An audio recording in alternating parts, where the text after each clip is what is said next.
Terima kasih Pak Wamen. Jadi demikian pemaparan kami. Intinya pemerintah senantiasa berupaya menjaga agar APBN tetap dioptimalkan sebagai shock absorber sekaligus agent of development untuk menjaga momentum pertumbuhan dengan tetap menjaga keberlanjutan fiskal jangka menengah dan panjang agar kita bisa sejahtera bersama. Kami senantiasa mengharapkan kerjasama dan dukungan Bapak Ibu sekalian. Terima kasih. Wassalamualaikum warahmatullahi wabarakatuh. Waalaikumsalam warahmatullahi wabarakatuh. Terima kasih kepada Menteri Keuangan yang telah memberikan paparan dibantu oleh dua wamen yaitu Pak Suhasil dan Pak Tommy.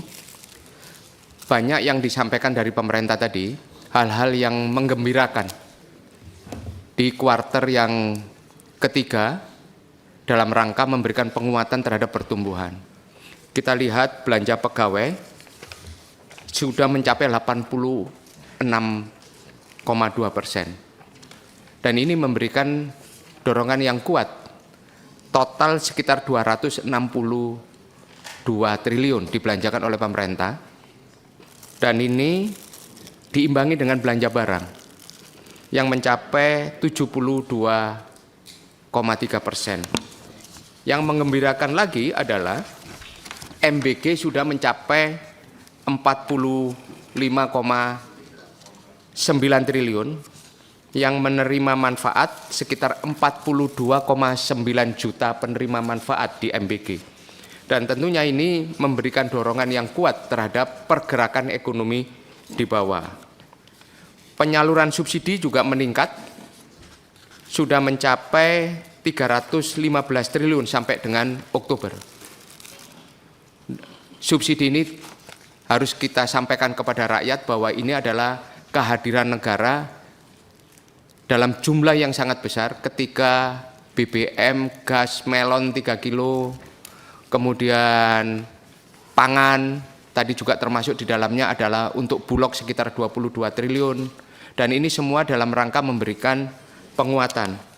Yang utama adalah berikutnya adalah bantuan sosial, perlindungan sosial juga meningkat sangat tajam diberikan kepada masyarakat, yaitu bantuan pangan, bansos itu melonjak, pencapaiannya sudah 98,6%, 147,2 triliun untuk bantuan pangan. Kemudian untuk KUR juga meningkat tajam. Jumlahnya sudah mencapai 3,87 juta penerima debitur KUR. Dan ini semua langkah-langkah yang menurut saya sangat positif dalam rangka memberikan dorongan ekonomi kepada seluruh masyarakat yang digerakkan oleh instrumen kebijakan di APBN. Saya beri kesempatan urut partai dulu ya. Saya beri kesempatan kepada PDI Perjuangan, ini Pak Haris. Saya persilakan. Berikutnya Golkar siap-siap. Baik, terima kasih. Yang terhormat pimpinan dan rekan-rekan anggota Komisi 11, yang terhormat Pak Menteri Keuangan, Pak Purbaya, yang sangat keren, beserta dua wamen, Pak Swa, Pak Tommy, dan seluruh jajarannya. Apresiasi Pak Menteri, bahwa Pak Menteri punya semangat optimisme yang luar biasa, yang sudah digaungkan sejak hari pertama diangkat menjadi Menteri, Pak. Ya, dan memang semangat optimisme ini yang lagi dibutuhkan oleh bangsa ini, Pak. Ketika kondisi ekonomi global maupun domestik, ini kan kondisinya harus kita akui tidak sepenuhnya baik-baik saja, Pak Menteri.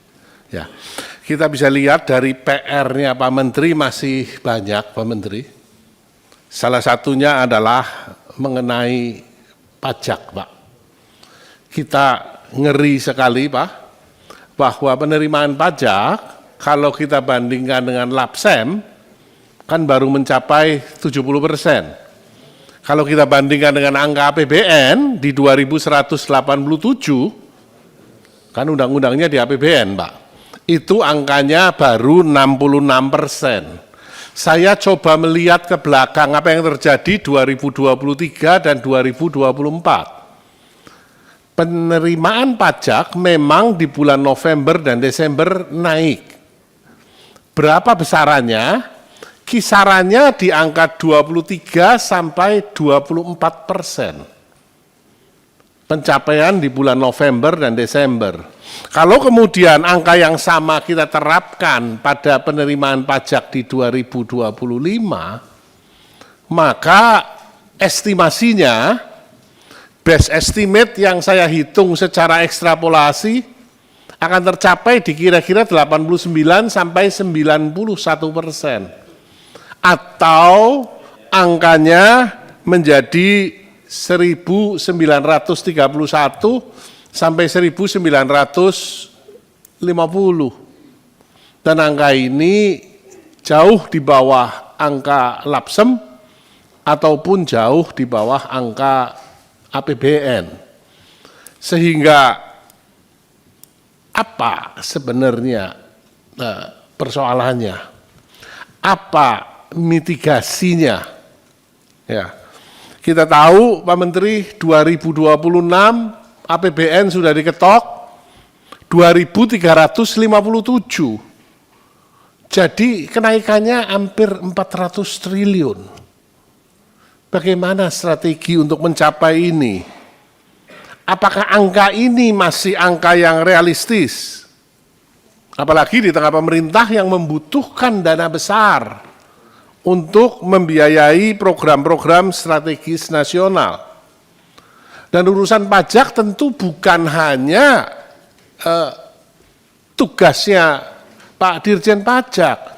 Karena kalau pajaknya tidak tercapai, dampaknya kan pengeluaran yang sudah dianggarkan akan tidak direalisasikan atau defisitnya membengkak.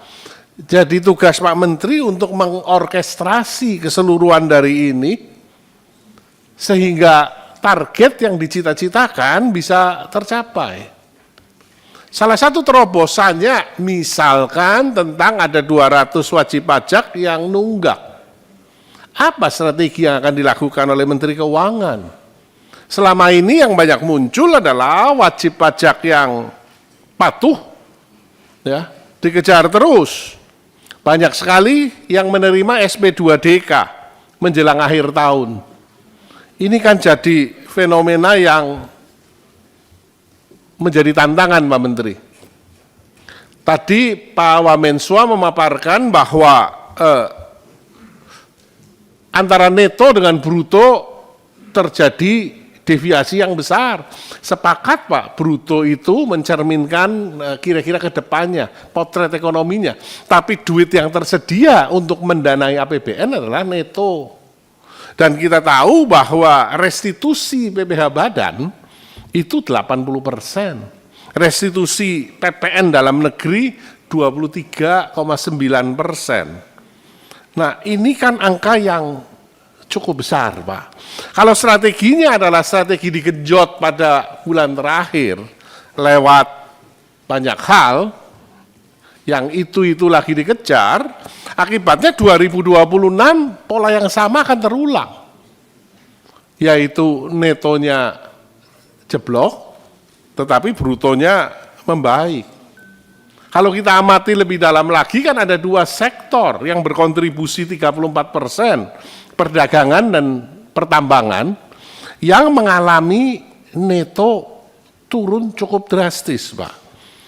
Untuk perdagangan hampir 10% dan untuk pertambangan hampir 14%. Ini tentu harus menjadi perhatian dari Kementerian Keuangan. Nah tadi sisi positif juga dikemukakan oleh Pak Menteri mengenai PPh Badan.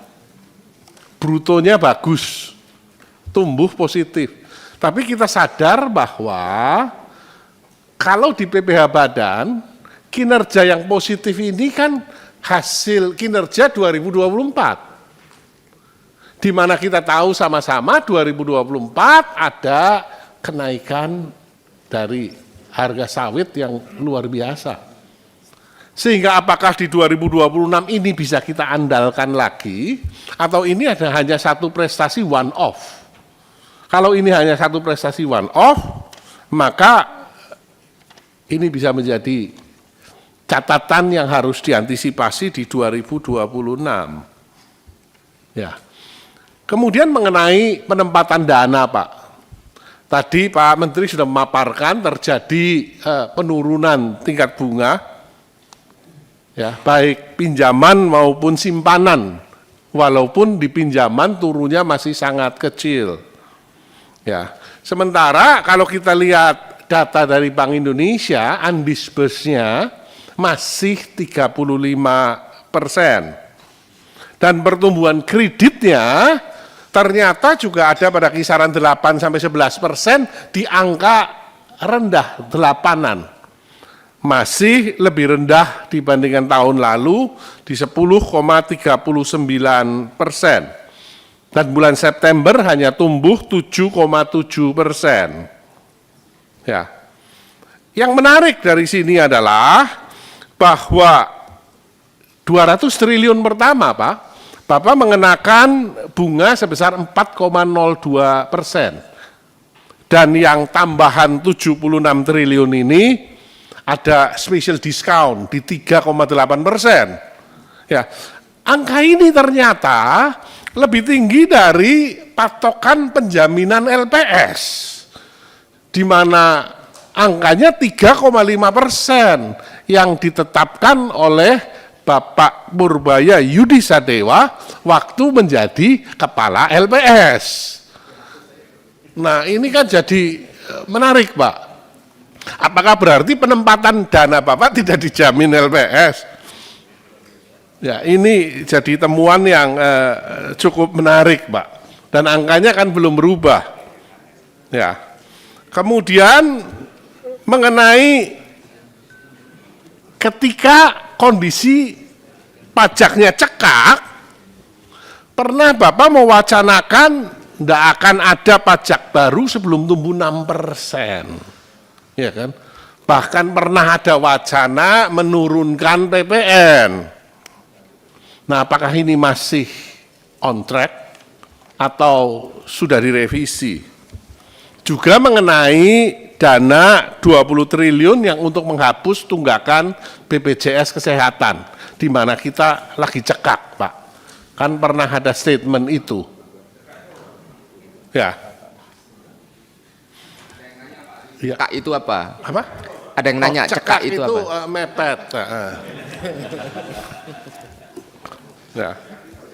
Nah, yang menarik, Pak, kembali optimisme. Saya suka sekali dengan Pak Menteri Purbaya karena semangatnya hebat sekali. Jadi Q4 kita akan tumbuh 5,7%, sehingga nanti keseluruhan 2025 bisa 5,2%. Ya, tapi kita sama-sama tahu bahwa komponen terbesar yang berkontribusi terhadap pertumbuhan ekonomi adalah C. Angkanya tadi Bapak tampilkan survei dari LPS, ya. Ini memang keyakinannya naik. Nah, survei dari BPS dan survei dari BI angkanya sedikit berbeda. Ya kan? Keyakinannya tidak setinggi itu. Dan kita tahu kontribusi C itu 53-55% dan C ini sudah stagnan selama 2 tahun ini. Sehingga tanpa adanya pertumbuhan pada C, konsumsi swasta, maka akan sulit sekali. Sehingga mungkin Pak Menteri Pak Aris, diperlukan, bisa dipercepat. sedikit lagi Pak Ketua izin, diperlukan satu kebijakan khusus dari Kementerian Keuangan untuk mendorong UKM, Pak. Ya, sehingga nantinya C-nya bisa meningkat, Pak. Kemudian mengenai belanja yang tadi di-push, sepakat saya, Pak. Ya, cuman jangan hanya nominalnya saja, Pak. Tetapi outcome-nya, output-nya, kualitasnya juga diperhatikan. Kalau Bapak amati ke granular sedikit ke bawah, yang meningkat adalah perjalanan dinas, Pak. Ini cukup bahaya, Pak. Dan terakhir, langkah konkret dari Kementerian Keuangan untuk memberantas ekspor impor ilegal, rokok ilegal. Harusnya antara Direktorat Jenderal Pajak dan Cukai ada satu kerjasama yang diorkestrasi oleh Menteri Keuangan. Tapi kelihatannya ini jalan sendiri-sendiri. Harapannya kalau ini semua ditata, Pak, cita-cita kita bersama yang disampaikan oleh Pak Prabowo, yaitu tumbuh 8% dan optimisme yang dibangun oleh Bapak Purbaya, didukung oleh teman-teman Komisi 11, bisa tercapai. Terima kasih. Assalamualaikum warahmatullahi wabarakatuh. Waalaikumsalam warahmatullahi wabarakatuh. Ini luar biasa ini. Pak Haris ini sudah memberikan dukungan kepada Pak Purbaya. Nah. Silakan Golkar, Bu Putri. Ya, Yuk silakan kasih. Pak. Izin Pak Ketua, Pak Haris pertanyaannya sudah dari ujung ke ujung. Kalau saya jawab satu aja nggak selesai 1 jam deh.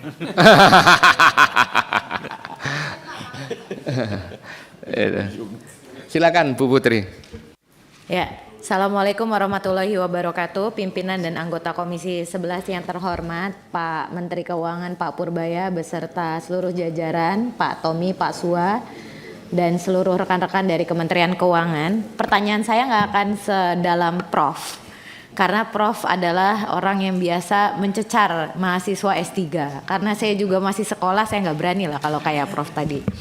Yang pertama ini usulan konkret ya Pak, untuk masalah yang kemarin sempat jadi polemik soal dana mengendap di daerah. Itu kan sudah jadi perhatiannya Bapak Presiden juga, dan kita di Komisi 11 juga tahu bahwa ada beberapa kesulitan rekan-rekan pemerintah daerah terkait dengan perubahan regulasi. Jadi setiap tahunnya itu ada perubahan regulasi dari Permendagri. Dan itu aspirasi yang kami terima di sini. Kami Komisi 11 sudah beberapa kali menerima perwakilan dari DPRD dan juga pimpinan daerah, bupati dan wali kota dari seluruh daerah, dan mereka menyampaikan bahwa mereka menginginkan adanya penyederhanaan regulasi.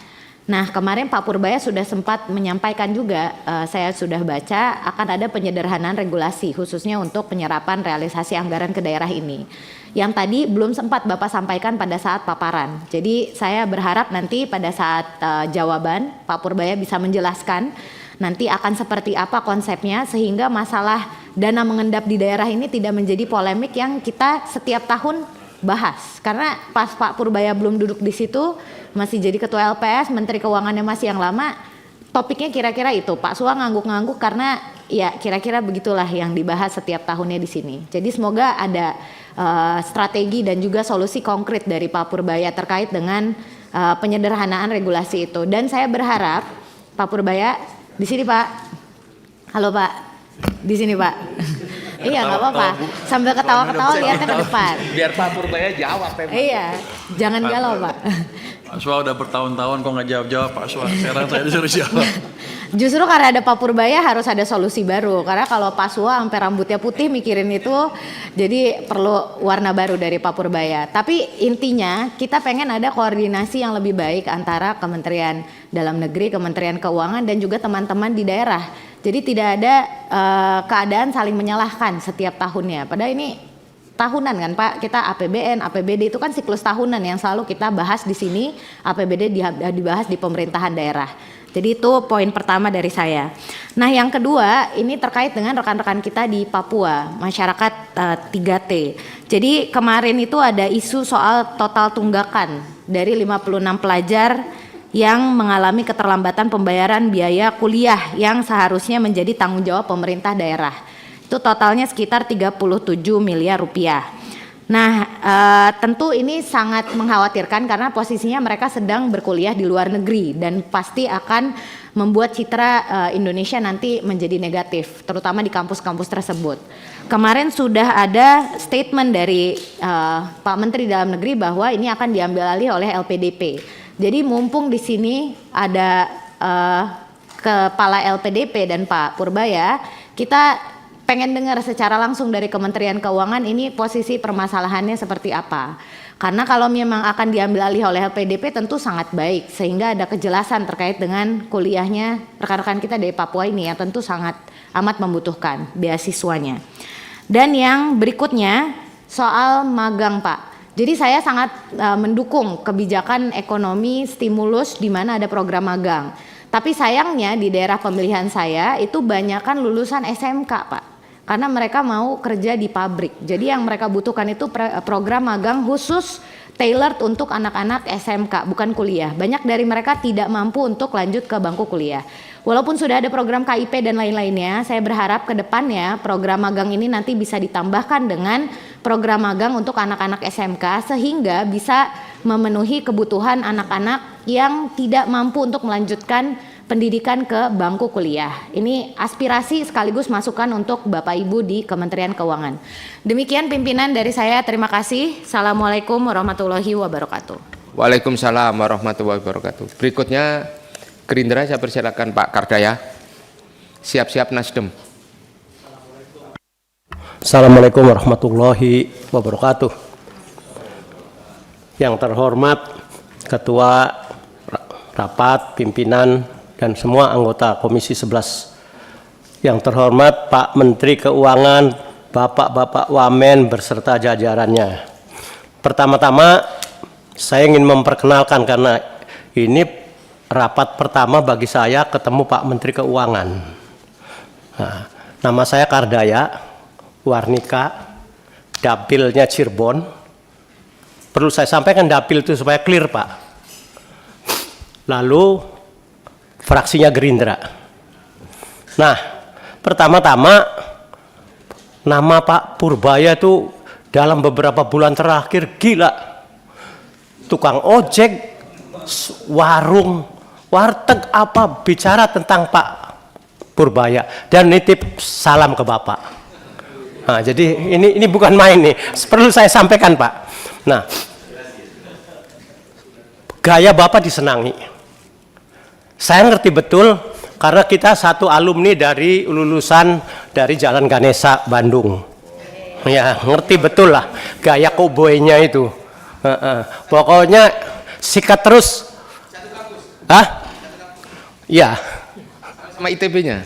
Sama-sama, tapi saya 12 tahun lebih duluan. Katanya yang kalau ITB itu senior lebih berkuasa, Pak. Enggak, itu enggak, falsafahnya enggak begitu, Pak. Falsafahnya itu bukan senior berkuasa. Cek ke Pak Menteri, junior harus menghormati senior. Lebih parah ini. Ya. Iya, itu enggak bisa di apa-apakan. Jadi saya mengerti lah. Orang-orang dari ITB itu nggak pernah berpikir sulit. Contoh, garis yang belok aja dianggap lurus. Itu hanya di sekolah-sekolah teknik itu yang. Nah, untuk itu garis bengkok itu dianggap lurus. Kenapa? Supaya bisa dihitung panjangnya. Iya kan, Pak? Iya, diferensial lah gitu. Nah, jadi Bapak ini sangat diharapkan dan berdasarkan pemaparan yang tadi Bapak dan Pak Wamen itu sampaikan, saya memberikan apresiasi karena hasilnya sangat bagus. Jangan sampai hasil yang bagus ini memberikan ekspektasi yang tinggi.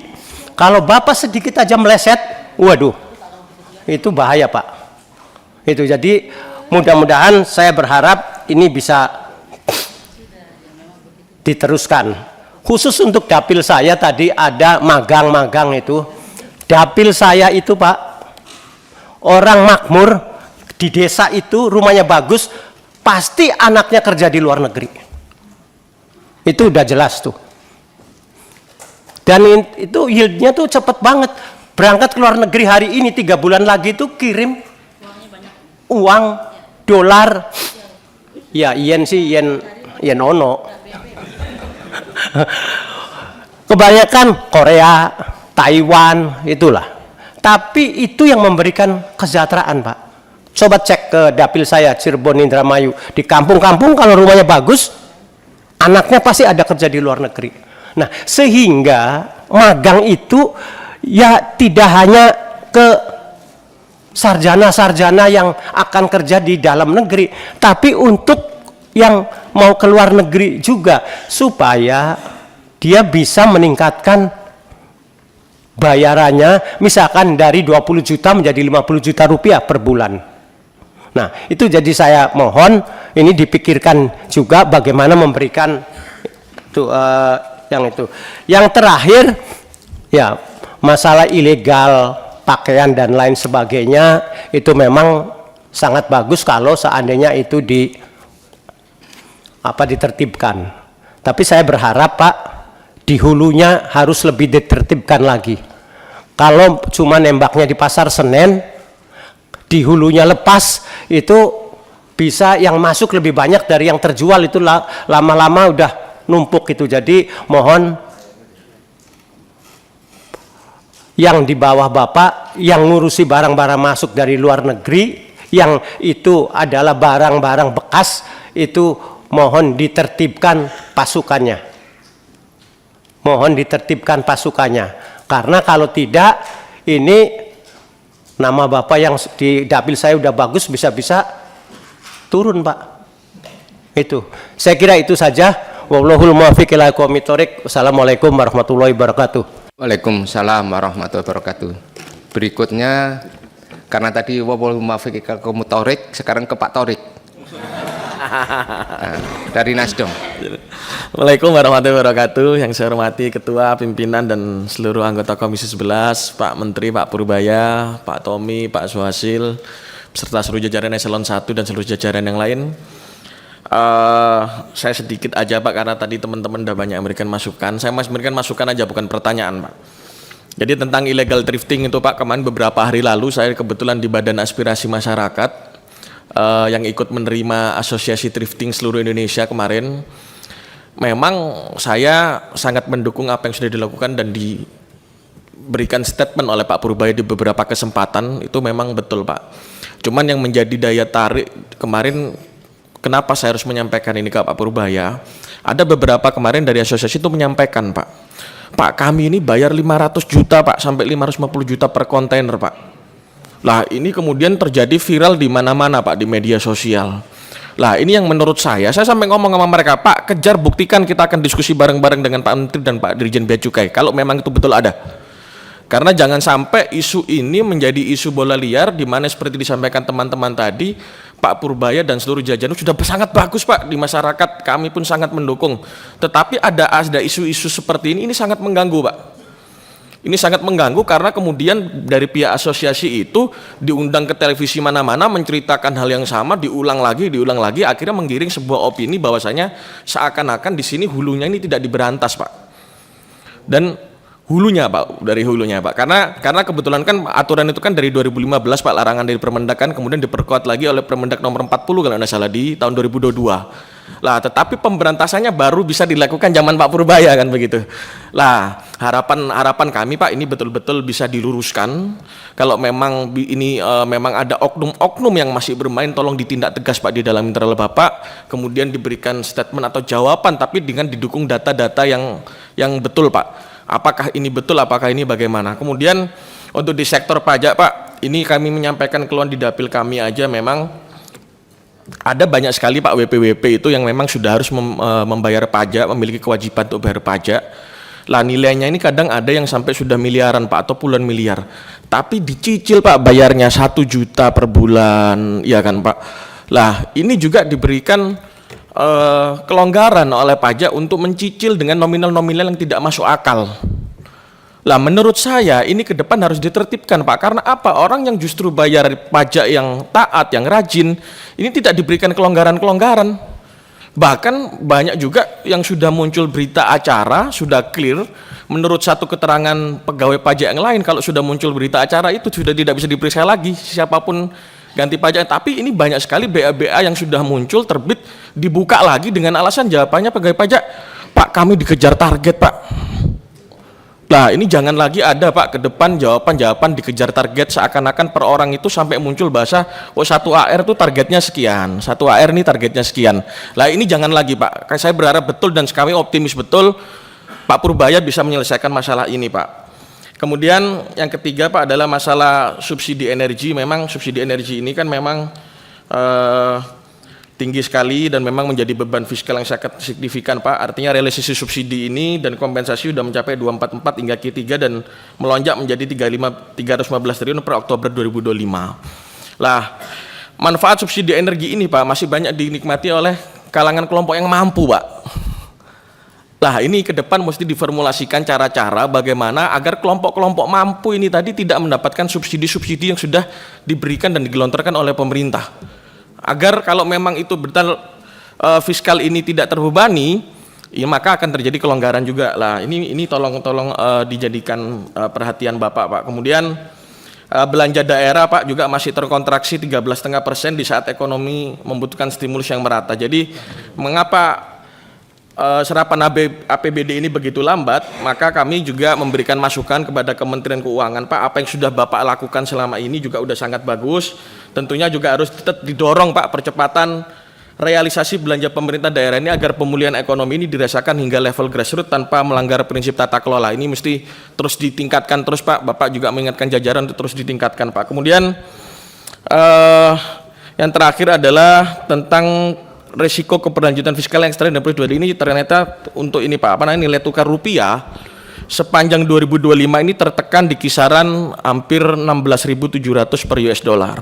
Lebih lemah dari asumsi APBN yaitu 14.900 sampai 15.000. Karena ini kan sebagian dipengaruhi ketatnya suku bunga global Pak. Meskipun imbal balik hasil SBN ini menurun berkat kuatnya likuiditas domestik, ini ketidakpastian kebijakan The Fed ini juga masih bisa memicu volatilitas arus modal. Jadi biaya utang pemerintah kita ini bisa meningkat apabila suku bunga global ini kembali naik atau rupiah ini terdepresiasi lebih lanjut Pak. Ini mohon dijadikan atensi Pak ke depan agar nilai tukar rupiah kita juga bisa terkontrol dengan baik Pak. Itu dari saya. Assalamualaikum warahmatullahi wabarakatuh. Waalaikumsalam warahmatullahi wabarakatuh. Berikutnya giliran PKB. PKB kosong. Berarti berikutnya langsung ke PKS. Yuk, silakan.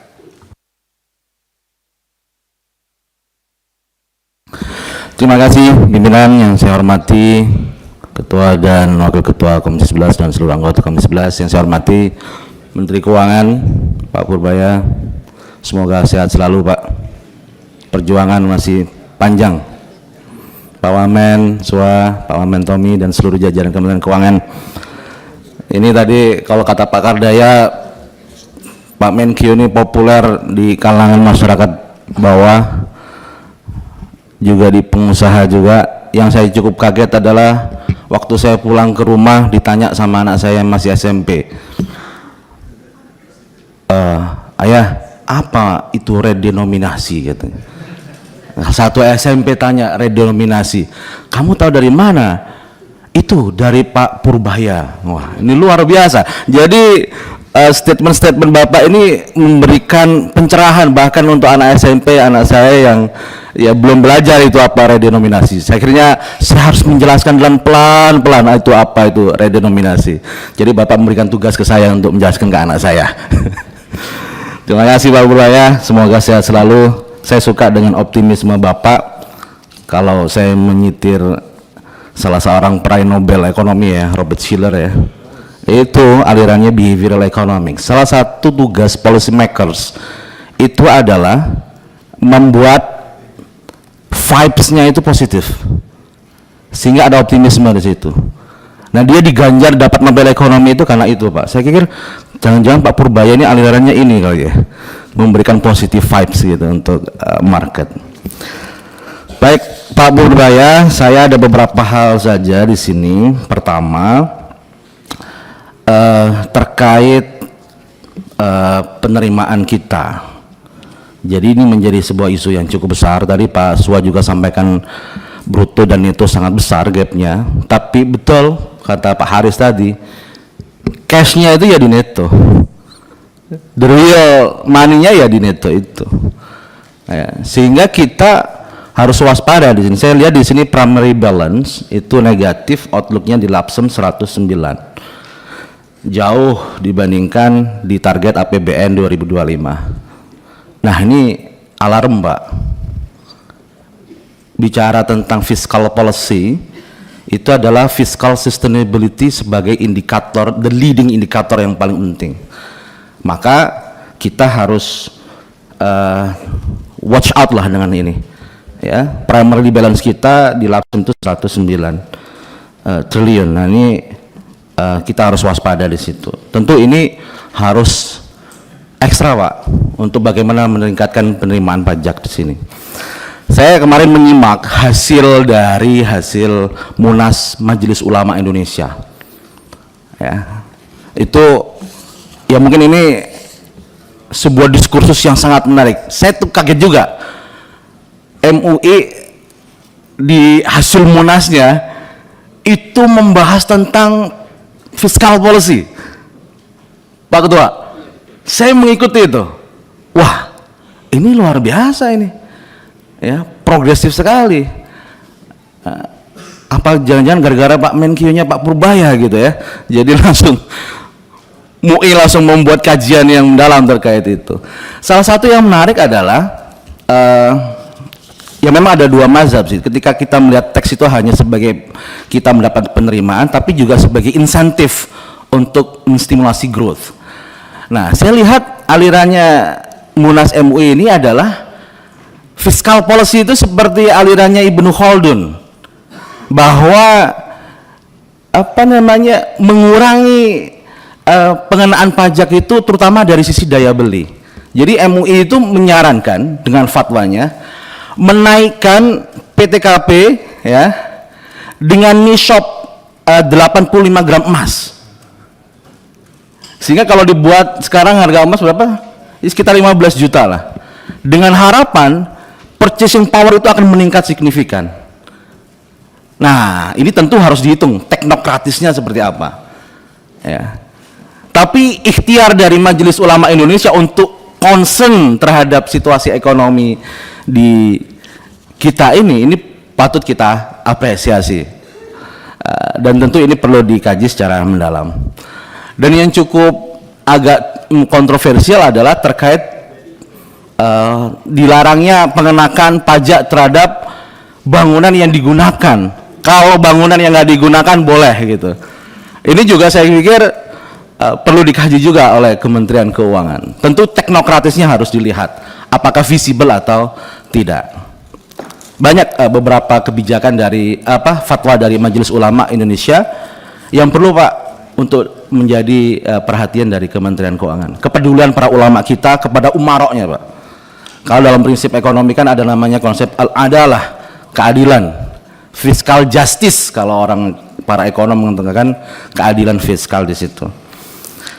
Itu yang kedua Pak. Terus yang ketiga saya meng-highlight isu terkait 200 triliun yang Bapak injek gitu, pindahkan ke sistem. Saya menanggapinya ini sangat positif ya, base money meningkat. Tapi problemnya begini Pak, beberapa kali kami itu rapat dengan Gubernur Bank Indonesia, dengan OJK juga. Kalau saya menyebutnya ini adalah fenomena imperfect market lah. Jadi walaupun Bank Indonesia sudah menurunkan suku bunganya berkali-kali, itu tidak diikuti. Seolah-olah ngasih message bahwa suku bunga acuan tidak menjadi acuan. Nah ini kalau kita lihat ada rigiditas Pak di suku bunga ini. Kenapa?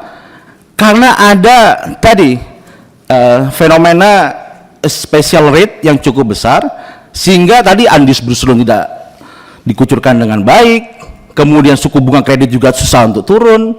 Nah ini menjadi tantangan tersendiri. Tapi dengan Bapak menginjeksi seperti itu, saya pikir itu juga mendorong, memaksa untuk penurunan suku bunga. Saya pikir itu bagus, tapi it's not enough.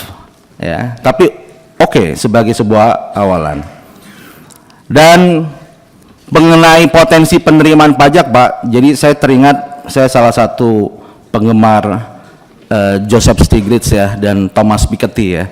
Saya salah satu penggemar dua ekonomi itu. Dia kasih Pak, kasih solusi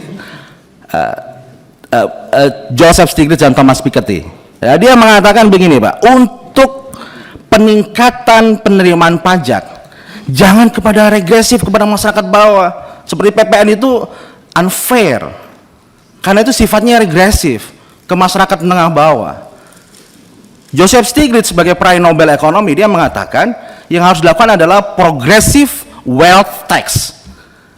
Untuk yang 0,1% ini Pak, itu besar sekali dan itu diterapkan di sana.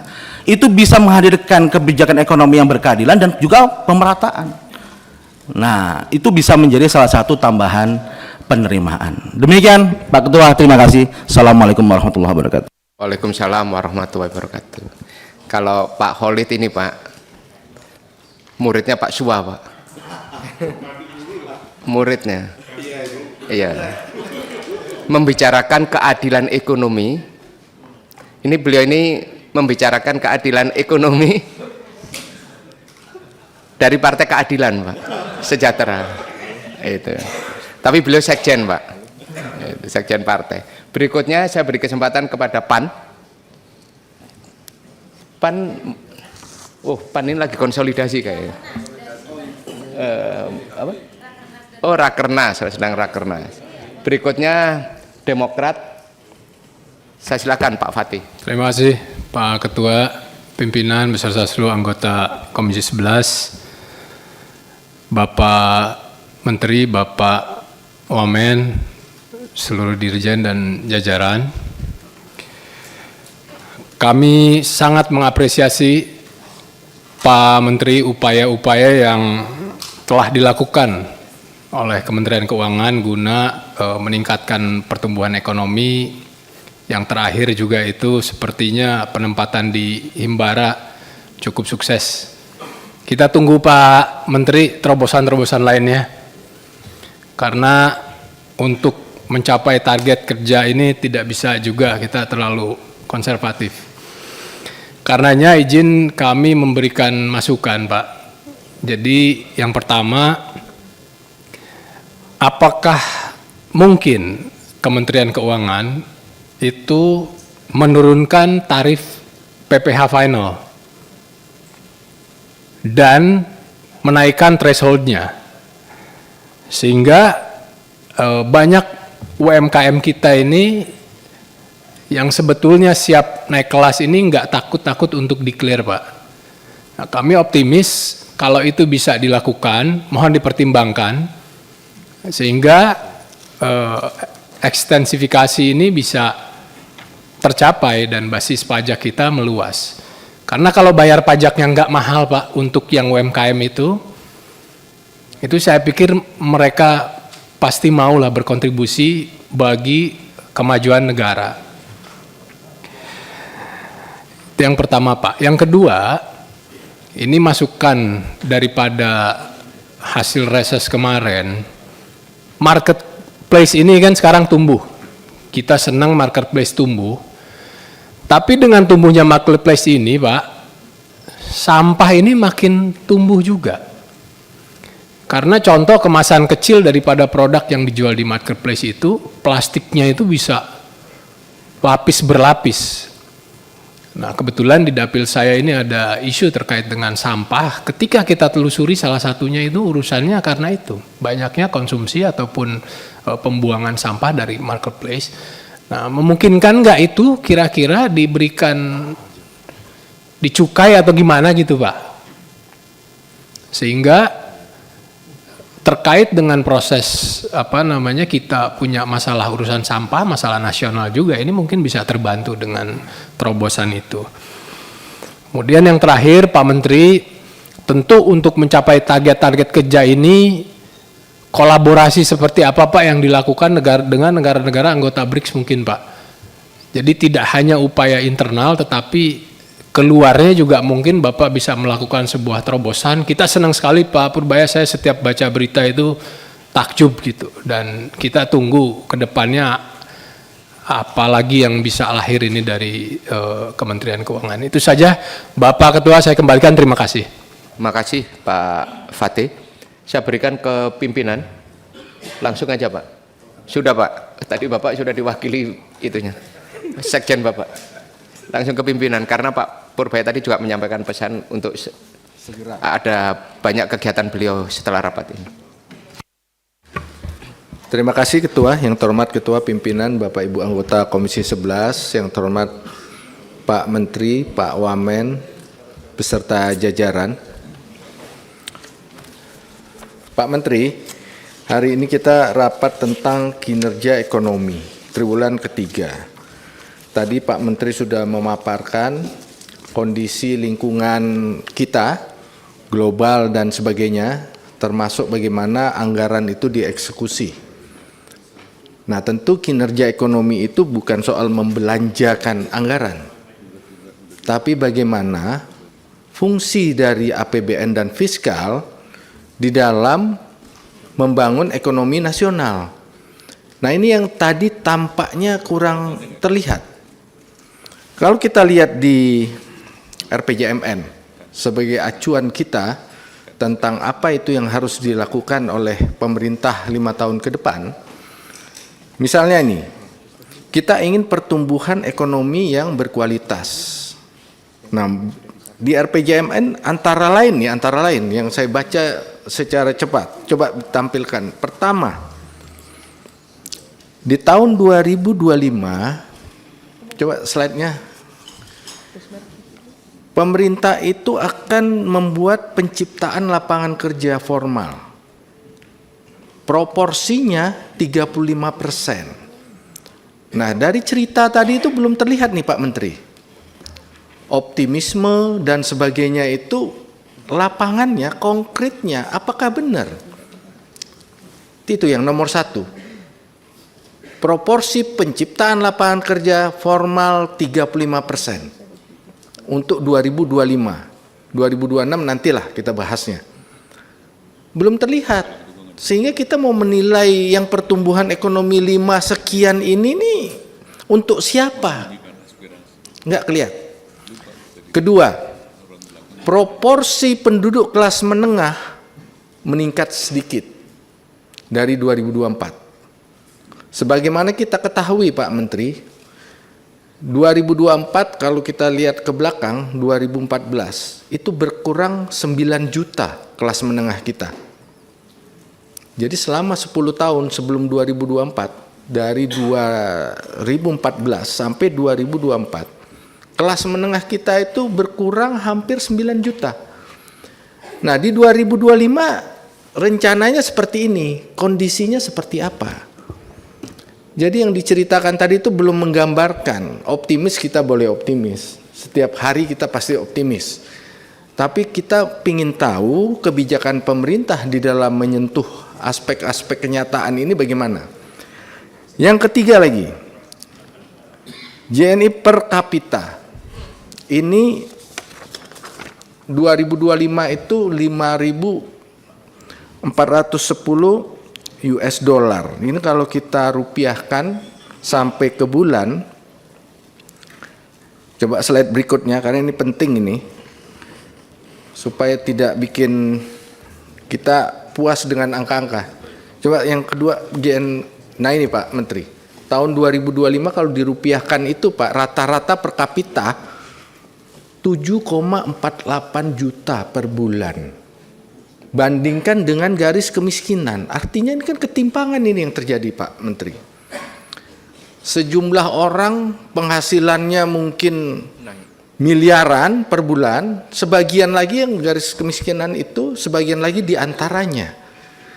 Nah, dengan kebijakan fiskal pemerintah di 2025, bagaimana peta kita terkait ini? Pendapatan masyarakat.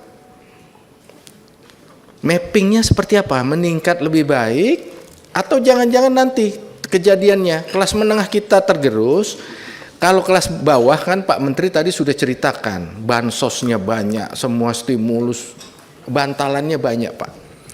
Yang menengah ini justru yang turun menerus. Nah, kami ingin tahu bagaimana peta pendapatan masyarakat kita sekarang.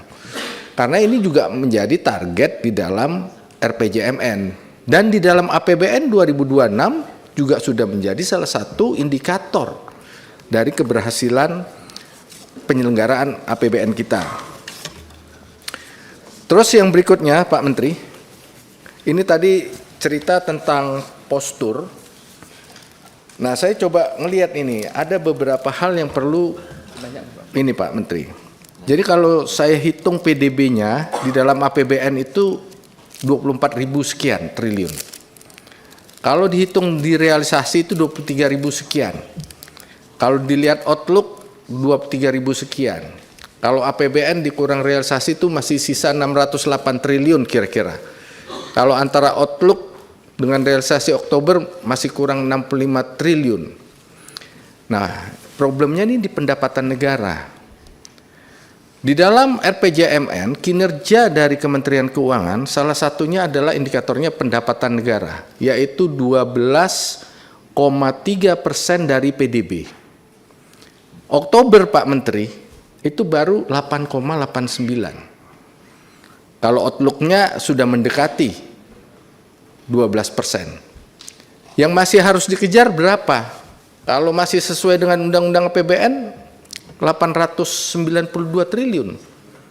Padahal size ekonominya yang tersisa tinggal 608. Kan nggak mungkin 608 ini semuanya menjadi pendapatan negara. Begitu juga dengan perpajakan. KPI Bapak 10,2% dari PDB. Oktober itu baru 7,1. Kalau outlook itu mendekati. Tapi masih ada selisih 782 triliun. Yang size ekonominya tersisa 608 triliun. Nah, ini yang agak kurang match angka-angka ini dengan target. Begitu juga dengan PNBP. KPI Bapak 2,1, Oktober itu baru 1,69, kalau outlook-nya benar-benar tercapai itu 2%, PR-nya 111 triliun. Nah, ini Pak Menteri nanti bisa dijelaskan lebih detail tentang hal ini, karena antara PDB, pendapatan, perpajakan, dan PN masih banyak PR-nya. Nah, berikutnya Pak Menteri. Tadi sudah dijelaskan Pak Menteri lebih kepada soal konsumsi. Kalau saya ingin lihat dari sisi produksi Pak Menteri. Itu yang saya isi tahun 2025 itu yang ada di paparan Pak Menteri. Jadi masih banyak yang kosong tuh, misalnya di sektor industri, listrik dan gas, air, konstruksi ada, banyak yang kosong sektor-sektornya. Saya bandingkan dengan rencana 8% yang RPJMN, kan setiap sektor ada. Yang on track itu baru satu, pertanian. Dan memang kita terasa kebijakannya. Dengan pemerintah menyerap gabah petani dengan harga 6.500 per kilo, itu langsung Pak mendekati kepada track menuju 8% untuk kontribusi dari sektor pertanian. Bagaimana dengan sektor-sektor yang lain? Belum terlihat dan kita juga nggak tahu apa kebijakan pemerintah. Misalnya di sektor yang banyak menyerap lapangan pekerjaan, misalnya konstruksi, cenderung turun malah. Padahal kita mau mengejar 9,64% 5 tahun ke depan. Nah, kebijakan pemerintah belum terlihat atau mungkin sudah ada, tidak terdengar atau tidak terasa. Begitu juga dengan sektor-sektor yang lain. Untuk, kan ini tracknya ke 8% Pak Menteri.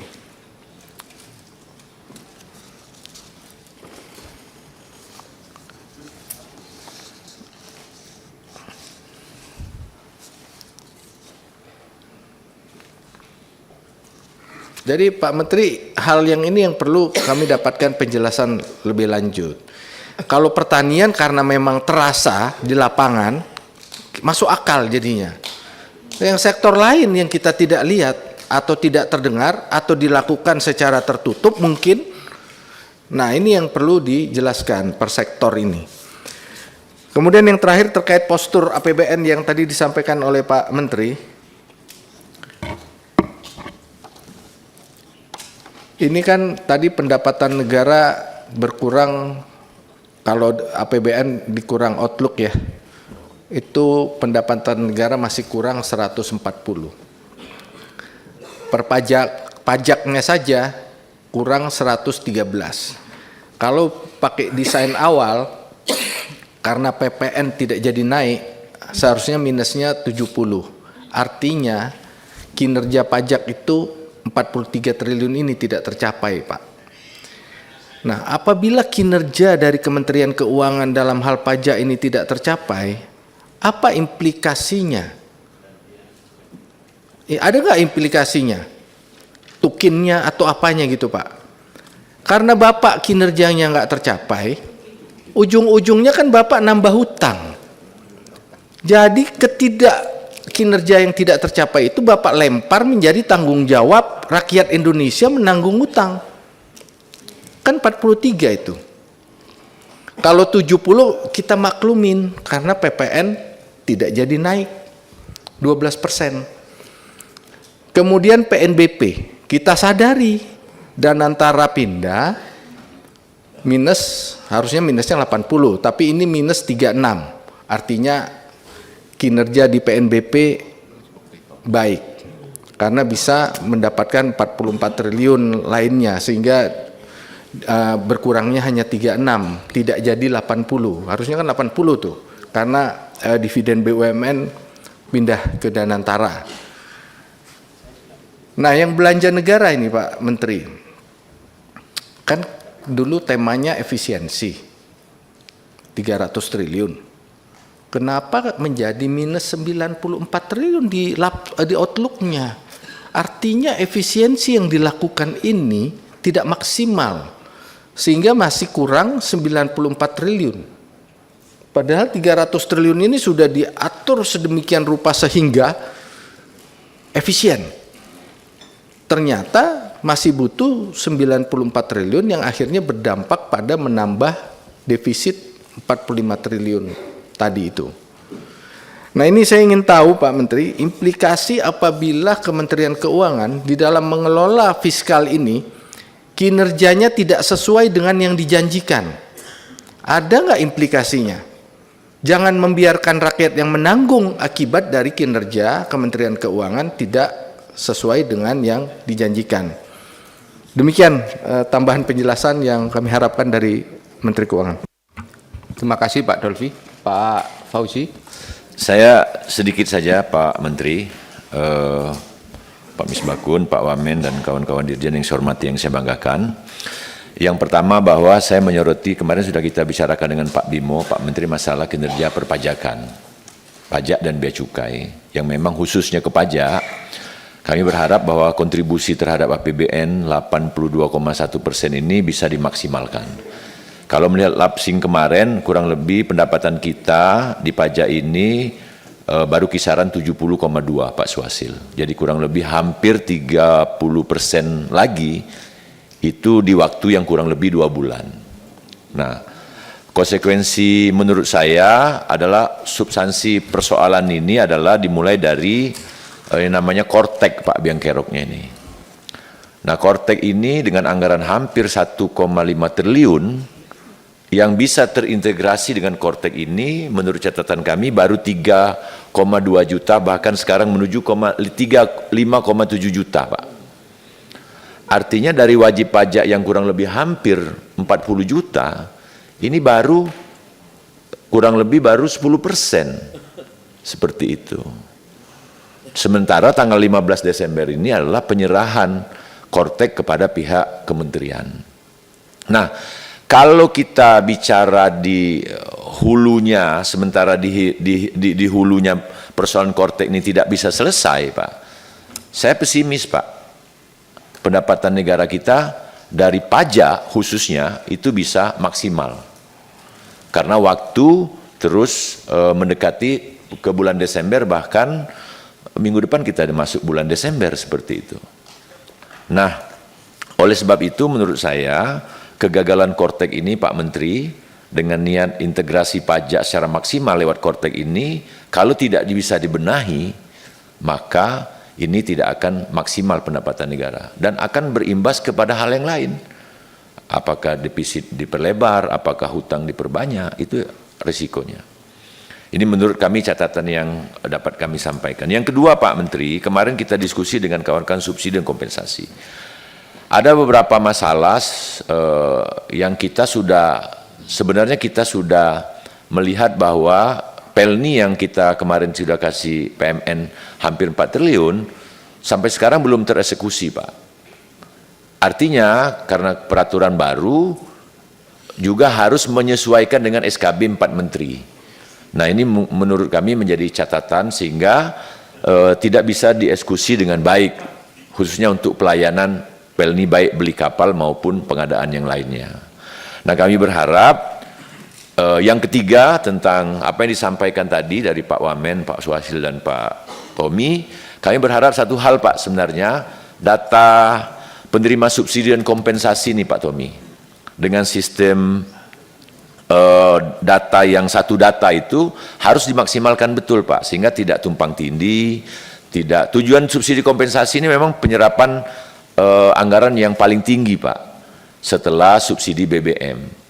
Kalau tidak dimaksimalkan, maka apa yang diinginkan oleh Pak Prabowo satu data itu tidak bisa terwujud dengan baik, sehingga akses yang kita harapkan pertama adalah stabilitas harga pada subsidi dan kompensasi dan akses terhadap kebutuhan pokok itu tidak bisa terrealisasi ketika data, saya dengan satu data Indonesia itu tidak bisa terwujud Pak. Nah oleh sebab itu data ini menjadi penting supaya subsidi dan kompensasi tepat sasaran dan tepat guna. Terima kasih Pak Misbakun. Terima kasih Pak Fauji. Tadi sudah datang banyak pertanyaan, pernyataan dari anggota dan pimpinan. Saya beri kesempatan kepada Menteri Keuangan untuk menjawab. Yang utama saja Pak, secara tematik. Selebihnya Bapak bisa jawab secara tertulis. Saya persilakan. Makasih Pak Ketua. Ini pertanyaannya berat-berat semua. Kalau saya jawab nggak selesai satu hari nih kalau mau jawab semua. Jadi akan saya jawab yang berat-berat aja. Ini saya banyak ditegur masalah pajak dan kenapa? Ya, ya terus. Ada pajak dan lain-lain. Seolah-olah keadaan normal. Yang perlu kita ingat adalah kita keadaannya nggak normal sampai September kemarin, Oktober aja baru mulai balik, belum keluar dari ketekanan loh. Ini yang coba kita perbaikin. Jadi jangan dihitung sebagai keadaan normal. Lagi ketika ekonomi sedang melambat, dan ini banyak, saya baru tahu di sini banyak ahli ekonomi, mantap diskusinya nih pasti nih. Muridnya beliau dari PKS, temennya. Kenapa lu lulusin? Kenapa lulusin? Bagus itu. Saya mau tekan dia abis ini. ITB nggak lulus katanya. Saya Pak Aristurin ini konseptual sekali. Cuman keadaan yang mesti kita lihat adalah saya bisa aja naikin tarif di sana sini, tapi hasilnya pasti lebih jelek daripada yang sebelumnya. Kenapa? Waktu ekonomi lagi jatuh. Ya sebagai ini saya bilang kalau kita kan tahu Pak kebijakan kontrasiklikal. Kalau lagi jatuh kita bebanin lagi, akan lebih jatuh lagi. Harusnya malah kita ngasih stimulus besar-besaran. Ini kan kita cukup taktis di sini ya, di Kementerian Keuangan cukup merit karena nih senior Anda nih pelitnya minta ampun. Jangan kasih dengan yang ada aja. Jadi kita optimalkan. Beliau juga pelit sama aja.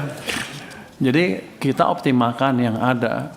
Jadi kita optimalkan uang yang ada untuk menciptakan perbaikan ekonomi dan alhamdulillah sekarang sudah mulai terlihat. Tapi bukan berarti keadaan sudah normal. Jadi kalau Anda tanya, kenapa pajak Anda turun segitu banyak? Ya waktu itu lagi susah. Kalau bisnismen lagi susah dipajakin ribut pasti kan. Uangnya juga nggak ada. Orang lagi rugi. Jadi itu yang mesti ditaruh di kepala kita bersama-sama ya. Emang saya akuin pengumpulan pajak masih di bawah target. Akan kita perbaiki ke depan. Tapi tolong diingat juga sampai September Oktober itu kita enggak ideal kondisinya. Kalau saya lihat gambar uang tadi, coba kasih lihat gambar pertumbuhan uang, itu sudah cukup lama sebenarnya dari 2004. Jadi ekonomi kita masih susah. Apakah mau kita tekan masyarakat kita, pengusaha kita pasti hancurnya. Jadi tolong dipertimbangkan juga hal itu. Saya juga pengennya pajaknya maksimal ini. Tapi ketika kita masih memberi stimulus ke ekonomi, saya belum memberi stimulus yang besar ya. Saya hanya memaksimalkan, mengoptimalkan uang yang ada supaya ekonomi bisa recover itu. Dalam keadaan seperti itu, acuan-acuan yang normal, penilaian dalam keadaan yang sehat menjadi tidak pas, Pak. Jadi saya juga mau kalau bisa kita hajar, terutama anggota DPR pajaknya kita naikin ya. Saya digebuk nanti, atau Pak Tommy atau Pak ini. Cuman nggak seperti itu kondisinya. Ketika uang kita seperti ini kan sebetulnya 2000 udah direm nih 2004 ke sini. Ini udah negatif pertumbuhan uang kita. Kita susah. Cuman waktu itu kita semua belum sadar dan saya sekarang mencoba memperbaiki ini. Dan itu pun masih belum optimal karena kan fiskal. Masih ada sisi mesin ekonomi kita yang belum membantu dari sisi moneter. Ini injeksi positif masih dari sisi fiskal aja. Sekarang tumbuhnya mungkin dengan injeksi tambahan 10% lebih mungkin sekarang. Tapi kan uang di bank sentral masih banyak, boleh ngomong gitu ya? Boleh. Mereka menyerap uang dari perbankan itu 1.000 triliun sekarang di SRIB dan open market operation-nya. Kalau dia bantu sedikit aja, lebih bagus lagi. Ini kan saya pikir dalam keadaan sekarang tumbuh 20% untuk M0 masih bisa ditolerir tanpa menimbulkan inflasi yang berlebihan atau tanpa menimbulkan ekonomi kita kepanasan. Kan yang situ di bawah Komisi 11 juga. Coba dia diketok-ketok sedikit biar kita bisa jalan bersama gitu. Tapi kita Pak Menteri, rencana kita memang mengagendakan untuk rapat KSSK Pak di Komisi 11 Pak. Oke, kalau nanti boleh bicara bebas, kita debat itu bebas-bebas. Kita berikan kewenangan penuh untuk Bapak sebagai koordinator untuk membicarakan apa saja Pak. Terima kasih atas dukungannya Pak Ketua. Kan ini bukan buat kita, tapi bukan saya, bukan buat DPR, tapi buat seluruh masyarakat kita. Gimana caranya supaya kita bisa tumbuh cepat sesuai dengan rencananya tadi. Kalau melihat itu tadi masukan dari Pak Dolvi, ya itu kan semua angka-angka dari apa? RPJMN ya. RPJMN kan banyak sektornya Pak ya. Bapak nanya ke saya itu, saya nggak tahu, saya boleh nggak masuk ke sektor-sektor itu, karena setiap saya masuk ke sana orang bilang Anda masukin urusan kementerian yang lain, ya bukan urusan saya emang, tapi kita akan coba diskusikan sana supaya itu Pak Ketua, jalan boleh merespon semua. Pak Ketua? Boleh. Silakan Pak Dolvi. Saya terus Pak. Problem-problem itu menjadi keluar ketika pertumbuhan kita lambat di bawah targetnya. Ketika tumbuhnya cuma 5%, ya begitu. Manufacturing sektor yang nggak tumbuh, ya tumbuhnya pelan lah. Yang lain juga sama, termasuk penciptaan lapangan kerja, termasuk juga penguatan kelas menengah kita. Kalau 5% ada begini-begini aja, nggak tumbuh. Makanya ke depan saya ingin uang yang ada, APBN yang ada bisa maksimal mendorong pertumbuhan ekonomi sehingga ada penciptaan lapangan kerja yang betul bukan non formal, yang betul-betul formal sektor yang disorot oleh Pak Dolvi tadi. Tanpa pertumbuhan ekonomi yang memadai, kita susah menciptakan lapangan kerja yang berkesinambungan untuk orang-orang yang bisa bekerja formal. Kalau non formal kan kita nggak tahu kesejahteraannya bisa naik terus apa enggak. Tapi itu modalnya adalah pertumbuhan ekonomi yang lebih cepat. Ini saya baru dorong yang ini kan, yang ada di tangan kita dulu. Ke depan kita akan pastikan iklim investasi akan lebih bagus lagi. Kementerian Perekonomian sudah melaunch Satgas percepatan ini ekonomi, pertumbuhan ekonomi. Kemarin sudah dibicarakan masalah penyerapan anggaran, sekarang dimonitor tuh anggaran pusat tuh seperti apa, penyerapan seperti apa, semua menteri ada di situ, dan kalau nggak lambat, kalau penyerapan lambat mulai ditegur katanya. Jadi bukan saya lagi yang tegur, tapi Kemenko dengan seluruh kementerian yang ada di sana. Ada 26 kementerian yang telah terlibat di Satgas tersebut. Nanti yang kedua adalah debottlenecking. Debottlenecking kita sudah bicara dengan beberapa pengusaha, beberapa asosiasi, dan sudah memasukkan keluhan-keluhan mereka dan kita mulai perbaiki. Tapi yang lebih seru lagi nanti ke depan, mulai minggu depan kita akan buka pengaduan khusus untuk para pelaku bisnis yang mengalami gangguan bisnis di seluruh Indonesia. Mereka akan bisa mulai ngadu minggu depan lagi akan kita mulai sidangkan satu persatu, case by case. Kalau di atas kertas kan, peraturan gampang kan, bagus, OES ideal. Kalau saya dengar laporan kemarin juga bagus, semuanya lancar. Tapi di lapangannya kan nggak gitu, investor belum masuk ke sini dan kita kalah dengan Vietnam dan lain-lain. Saya harapkan nanti dengan adanya sidang-sidang seperti itu, kita akan betul-betul tangani masalah yang betul-betul dihadapi oleh pelaku bisnis.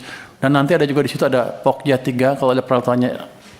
Kalau di Pokja 2 yang dibuat oleh kita tadi ada masalah yang ditemukan masalah peraturan, nanti peraturannya dilempar ke Pokja 3. Pokja 3 aja akan memperbaiki peraturannya. Dan kami akan monitor terus nanti dari Pokja 2 gimana implementasi perbaikan peraturannya. Dengan cara itu saya pikir kalau moneternya bagus, optimal, fiskalnya bagus, optimal, belanjanya masyarakat bagus, nanti terus iklim usaha jadi diperbaiki secara terus-menerus ya. Ini kan saya pikir setiap Senin atau Selasa saya akan sidang, kita akan mungkin 7-8 kasus setiap hari itu nanti kita bereskan. Saya pikir akan membaik dengan signifikan dalam setahun iklim usaha kita. Dalam keadaan seperti itu nanti kita baru bisa melihat atau mengharapkan pertumbuhan ekonomi yang lebih cepat. Kalau udah 6%, saya pikir tahun depan udah bisa 6%, nanti baru kita kenakan pajak-pajak tadi itu, pajak-pajak yang selama ditunda. Saya pikir kalau udah orang lebih gampang cari kerja, udah agak makmur sedikit, dipajakin juga nggak akan marah-marah lagi seperti kemarin ketika ekonomi jatuh. Jadi tentunya akan kita perhitungkan seperti apa nanti pajak yang pas buat masyarakat, buat kita tanpa mengganggu momentum pertumbuhan yang terjadi. Jadi begitu Pak Dolfi, jadi dengan cara itu kita harapkan nanti semuanya bisa membaik. Angka-angka target tadi nanti kita akan lihat di akhir tahun. Kalau Anda misalnya bilang kalau nggak tercapai, apa konsekuensi untuk Kementerian Keuangan? Coba Pak, lu kan gurunya, guru itu ada masukan nggak? Mau ngapain? Gaji dipotong? Ada gaji. Mau diapain? Gaji mulai gaji menteri lah. Oh, menteri luar? Nggak, kita akan lihat. Artinya gini. Peraturan, ada peraturan. Pak Menteri, sebelum yang ke situ tadi, izin Pak Ketua. Silakan. Tadi mengenai apakah Menteri Keuangan bisa ikut masuk di dalam sektor-sektor yang tadi itu, pertanian, pertambangan, dan seterusnya yang banyak itu tadi. Kalau kita baca di Undang-Undang Keuangan Negara, Pak, tugas menyusun APBN diserahkan kepada Menteri Keuangan, diberi kuasa oleh Presiden di dalam menentukan kebijakan-kebijakan fiskal, termasuk logical framework dari program-program kementerian lembaga. Masuk akal apa enggak? Bahkan pernah menjadi temuan BPK bahwa program-program kementerian lembaga itu tidak memenuhi aspek logical framework dari mencapai sasaran pemerintah. Kalau Menteri Keuangan bisa memotong anggaran, kenapa Menteri Keuangan tidak bisa mempertajam program? Kalau sektor-sektor ini tidak disentuh, Pak Menteri, tugas siapa? Karena kalau kita hitung, Pak, sektor-sektor ini, Pak, 75% ada pengampunya di kementerian. Pertanian, di Kementerian Pertanian. Pertambangan, ada kementeriannya. Industri, ada kementeriannya. Kalau kementerian-kementerian ini tidak hanya membelanjakan APBN saja, ya nggak akan mendorong pertumbuhan ekonomi, Pak Menteri. Tapi kalau didorong kementerian-kementerian ini membuat kebijakan yang bisa menghasilkan nilai tambah di setiap sektor, contoh yang paling ekstrim yang saya bilang tadi, pertanian. Dengan satu kebijakan saja, pertumbuhan ekonomi sektornya langsung lompat. Hanya menyerap gabah petani 6.500 per kilo. Nah, maksud saya sektor-sektor yang lain, kementerian lain didorong Pak Menteri untuk ada kebijakan-kebijakan yang bisa menghasilkan nilai tambah ekonomi. Kalau tidak, seperti kata Pak Aris, konsumsi ya segitu terus. Belanja pemerintah ya mau mengundang investasi, kita tahu problemnya. Undang-undang Ciptaker Dari disahkan sampai sekarang, kalau ditanya sudah berjalan, 50% berjalan aja sudah bagus. Itu Pak Menteri. Terima kasih Pak Dolfi atas penegasannya. Saya pikir juga tadinya saya boleh begitu. Tapi kan waktu saya gitu banyak yang ribut. Tapi kalau ditegaskan lagi seperti ini ya saya akan lihat lagi nanti. Kita terima kasih atas dukungannya saya pikir. Emang harusnya sih kita bisa kontrol paling enggak uangnya dipakai yang betul dan bisa menghasilkan impact ke pertumbuhan ekonomi yang baik. Jadi terima kasih atas dukungannya Pak. Kalau kita memberikan dukungan Pak, karena instrumen yang Bapak gunakan masuk ke mereka itu adalah instrumen Bapak bagaimana APBN itu dibelanjakan dengan benar. Instrumen itu boleh Pak, dan itu kewenangan Bapak. Karena instrumen yang Bapak gunakan adalah instrumen di wilayah kewenangan Bapak dalam rangka APBN digunakan dengan benar. Termasuk Bapak mengontrol APBN ini sudah berapa jauh besaran serapannya. Itu Pak. Itu menurut saya sangat luar biasa Pak. Gitu. Silakan dilanjut Pak. Terima kasih atas dukungannya Bapak Ketua dan Pak Dolfi. Kami akan jalankan sesuai dengan petunjuk barusan. Saya pikir Kementerian lain akan gonjang-gonjang sedikit nanti. Ya. Untuk restitusi tadi dari Pak Haris, restitusi cukup besar. Yang penting kan memang nilai netonya kan. Saya dapat masukan juga rupanya restitusi yang tahun ini itu restitusi dari 2 tahun sebelumnya yang ditangguhkan. Jadi tahun depan mestinya akan lebih kecil dibandingkan dampak negatifnya yang tahun ini. Jadi 2 tahun lalu ditangguhkan, ditaruh semua di tahun ini. Jadi turun ke bawah banget itunya netonya gara-gara itu. Tapi ya nanti akan kita perhatikan juga restitusi seperti apa prakteknya yang baik karena kelihatannya beberapa juga yang beberapa tempat. Interupsi yang, Pak Menteri. Ya. Tadi menarik itu Pak, restitusi 2 tahun sebelumnya ditahan nilainya mencapai berapa ya Pak?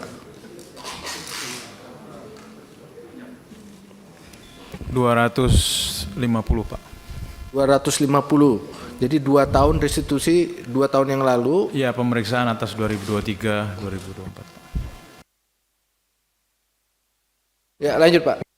Itu saya baru sadar juga tadinya saya pikir kalau gitu dicicil setahun aja, tapi udah keluar semua. Begitu saya masuk tinggal sedikit yang tersisa, ya saya nggak bisa apa-apa lagi untuk itu.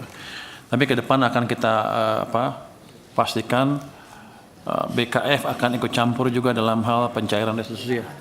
Lu apa? Oh DJSF. Biar keren namanya jadi DJSF akan ikut serta lagi untuk supaya restitusinya bisa berjalan lebih tertib. Terus untuk penempatan dana yang Bapak kritikan undisbursed-nya 35%, ya undisbursed karena mereka masih punya ketika itu kan lain ya Pak, ketika ekonominya melambat ya begitu. Tapi kita paksakan itu jalan, ketika uang masuk di sistem itu harus jalan, nanti undisbursed-nya harusnya makin lama makin berkurang. Memang banyak yang kritik katanya undisbursed-nya tinggi, kenapa Anda taruh uang lagi lebih banyak, pasti nggak berfungsi. Tapi kan kalau lihat hasilnya, kelihatannya berdampak juga dan cukup signifikan. Artinya teori-teori ekonom yang Bapak dengar itu salah teorinya. Saya tahu beberapa ekonom ngomong gitu, mengkritik saya habis-habisan di awal, tapi kan dampaknya beda tuh. Kita lihat hasilnya aja. Kalau saya jelasin teori, mereka juga nggak ngerti. Jadi kita lihat hasilnya, memang berdampak. Dan ini eksperimen yang sudah kita lakukan berkali-kali dan saya yakin ke depan harus kita jaga terus. Dari Ibu Putri tadi ada yang Papua ya Bu ya, yang 36 orang 35 miliar. Saya sudah diperintahkan Presiden untuk membereskan itu. Saya sudah sanggupi beres, LPDP akan bereskan. Pak Darto beresin ya, hubungin, katanya Mendagri akan ngubungin saya, tapi sampai baru minggu lalu sih Pak Mendagrinya belum menghubungi saya, tapi begitu dia menghubungin kita bereskan itu. Jadi terima kasih atas concern-nya. Yang transfer ke daerah ya. Jadi gini, apa dukungan pemerintah pusat supaya transfer ke daerahnya baik dan arti uangnya nggak numpuk gitu. Saya pelajarin salah satu penyebabnya adalah mereka takut kenapa uangnya numpuk ya sampai akhir tahun kan. Walaupun seperti sekarang udah dipercepat, terus setiap tahun tuh mereka ada sekitar 100 triliun uang nggak kepake. Kalau menurut Pak Tito itu karena mereka takut Januari Februari nggak ada uang sehingga daerahnya nggak jalan, jadi tabung 100. Tapi kan untuk saya uangnya nganggur 100 triliun. Jadi ke depan pertama akan kita buat sistem sedemikian rupa sehingga mereka yakin di awal tahun tuh transfer dari pusat cepat. Jadi mereka nggak usah sisain yang 100 triliun itu, jadi bisa dihabisin. Itu tambahan tersendiri. Yang kedua, kita akan diskusi atau edukasi dengan daerah ya. Kita akan kirim orang-orang ke daerah supaya mereka mengerti betul bagaimana cara menganggarkan dan bagaimana cara belanjanya sehingga itu akan lebih cepat, nggak harus tunggu-tunggu lagi. Jadi komunikasi dan edukasi dengan daerah akan lebih ditingkatkan sehingga nanti tahun-tahun ke depan belanjanya akan lebih tepat waktu. Tapi tentunya nggak bisa tahun ini kan baru latihan. Saya harapkan akhir tahun depan akan seperti itu sistemnya.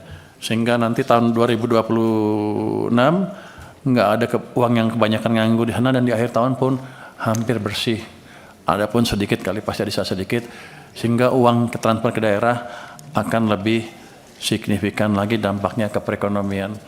Untuk yang magang SMK ini kan programnya Menaker ya. Ada. Mas ada? Ya sepertinya ada. Itu bukan SMK, pelatihan khusus. Tapi nanti kita akan coba usulkan juga ke Menaker untuk memikirkan yang lulusan SMK. Tapi kalau yang vocation sudah ada program khusus lagi dari Presiden yang cukup signifikan. Tapi saya pikir betul juga SMK harus diperhatikan. Dan yang paling penting adalah gini, kita ciptakan lapangan pekerjaan buat SMK itu. Itu kalau ekonominya tumbuhnya kayak sekarang ya susah. Tapi kalau ke depan saya pikir lulusan SMK juga akan segera dapat kerjaan dengan relatif mudah dibanding sekarang dibanding kemarin.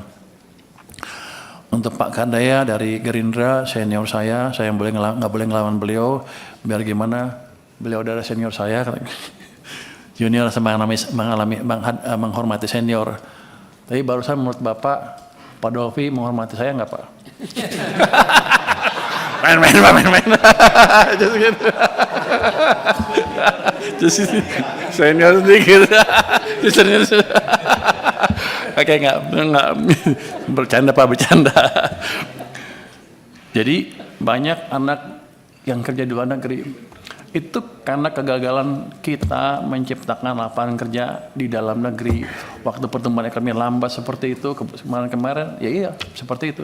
Jadi ada salah persepsi di antara ekonom kita bahwa tumbuh 5% adalah maksimal buat kita. Di atas 5 diperlambat lagi ke 5. Padahal kalau lihat koefisien teknik kita masih tumbuh 6,7% atau lebih untuk menyerap tenaga kerja yang masuk ke usia kerja. Jadi Pak, kita harapkan nanti dengan berhasilnya program-program yang dijalankan oleh Pak Prabowo dengan perbaikan investasi, dengan optimalisasi belanja pemerintah, optimalisasi manajemen fiskal dan moneter, harusnya kita bisa lebih baik lagi. Ketua, sedikit. Mengenai yang kerja di luar negeri, kalau menurut saya, ya selain di dalam negeri, ke luar negeri juga didorong. Karena apa? Yang penting kan kesejahteraan. Mereka kenapa keluar? Karena mereka UMR misalkan di Jepang tuh 49 juta, Korea 30 juta. Ya, lihat dari situ, lalu Taiwan 20 juta. Lihat dari situ ya mereka keluar. Ya biarkan saja mereka, itu kehendak sendiri, tapi kita dorong supaya dia mempunyai kemampuan yang lebih sehingga tidak jadi pekerja yang di bawah, Pak. Itu maksud saya. Karena jelas sekali kalau ke daerah Pantura itu harapan mereka hanya kerja di luar negeri. Kita contoh lah kayak negara-negara katakanlah Filipina, Aljazair, apa itu kesejahteraannya didapat dari kerja di luar negeri. Nah itu yang jadi kalau menurut saya yang penting itu sejahtera dulu. Terima kasih atas masukannya Pak. Pak Presiden sudah membuat program vocational yang cukup besar tuh kosnya untuk welder, hospitality dan lain-lain diperkuat nanti tahun depan mulai berjalan sehingga mereka bisa dapat kerjaan lebih layak. Tapi itu kan jangka pendek Pak. Jangka panjang ya kalau orang Amerika lebih bagus, misalnya negara Amerika lebih bagus dari kita, apa orang kita ke sana semua? Harusnya gini, harusnya kita membuat Indonesia kayak Amerika sejahteranya. Itu yang kita kejar dalam beberapa tahun ke depan, 10 tahun mungkin. Jadi target kita bukan mindahin orang ke sana supaya di sana hidup enak, tapi kita membuat di sini bagus suasananya sehingga di sini kita juga bisa hidup lebih enak tanpa harus keluar negeri. Kalau ke sana itu masalah pilihan atau keluar negeri libur lah, boleh lah. Kira-kira gitu Pak. Ini isi di kepala saya isinya kira-kira gitu Pak. Sebagai orang ITB Pak. Bapak orang ITB juga kan, sebagai senior. Pasti Bapak mendukung saya Pak. Yang illegal thrifting dari Pak Torik tadi yang bayar 500 juta per kontainer, ada oknum-oknum bea cukai yang terlibat. Begini Pak, Kalau orangnya nggak ada nggak usah dijawab Pak. Mungkin ya siapa lagi yang ada? Udah. Saya pikir demikian Pak Ketua, sedikit jawaban dari kami. Pasal Kortek Pak belum Pak. Kortek. Oh Kortex. Kortex tuh sedang diperbaiki oleh kita kan. Sebenarnya Korteksnya udah jauh lebih baik sekarang kan. Tanggal pertengahan bulan Desember akan dikasih kodenya. Kenapa kita nggak bisa masuk ke bawah? Kan ada 3 layer, interface di tengah-tengah sama yang programnya, aplikasinya. Source code yang di bawah itu nggak bisa kita otak-atik dulu sekarang karena masih terikat kontrak. Tapi yang 1, 2 sudah beres. Yang bawah pun sudah diperbaiki dengan cara kita investigasi kesalahannya di mana, kita minta LG memperbaikinya dengan cepat. Saya pikir dalam waktu dekat Kortex sudah akan siap 100%. Mungkin Pak Dirjen bisa memberikan tambahan. Izin Pak Menteri, sebenarnya kemarin juga sudah kami jelaskan ke Pak Fauzi. Jadi hari ini Pak sudah kami tes 25.000 ngehit bersamaan. Alhamdulillah lancar, 25.000 sudah submit bukti potong. Concern dari Pak Fauzi kemarin sudah kami koreksi Pak. Jadi memang untuk pendaftaran sukarela dari wajib pajak Pak, itu memang harus wajib pajak yang mendaftarkan Pak. Tetapi mereka sudah masuk ke dalam sistem kita. Nah apabila, gini, tahun ini Pak 2025 memang yang diwajibkan adalah wajib pajak badan korporasi. Yang jumlahnya itu sekitar 2 jutaan Pak. Yang aktif itu hanya sekitar 1 jutaan. Nah tahun depan Pak, ini memang agak challenging karena wajib pajak orang pribadi itu diwajibkan untuk menggunakan Kortex karena sudah tidak bisa lagi menggunakan sistem lama. Migrasi itulah Pak yang kami dorong dan itu sifatnya karena voluntary compliance, self-assessment, lagi-lagi memang wajib pajak yang harus mendaftarkan diri sendiri Bapak izin. Tapi kami selalu mendorong, kami berikan coaching klinik, kami berikan sosialisasi, kami berikan email blast, kami berikan simulasi di website kami dan hampir semuanya Pak yang coveragenya sudah ada 13 juta activities yang ngehit ke masing-masing channel tadi Bapak izin laporan. Cukup ya? Mungkin demikian dari kami Pak, kalau ada yang masih mesti jawab kami jawab. Sedikit aja Pak Menteri, ini tadi kan tentang 200 triliun ini tadi sepertinya kan bisa mengatasi kekeringan likuiditas. Kalau diukur kontribusinya terhadap pertumbuhan ekonomi yang 200 triliun itu berapa ya Pak kontribusinya?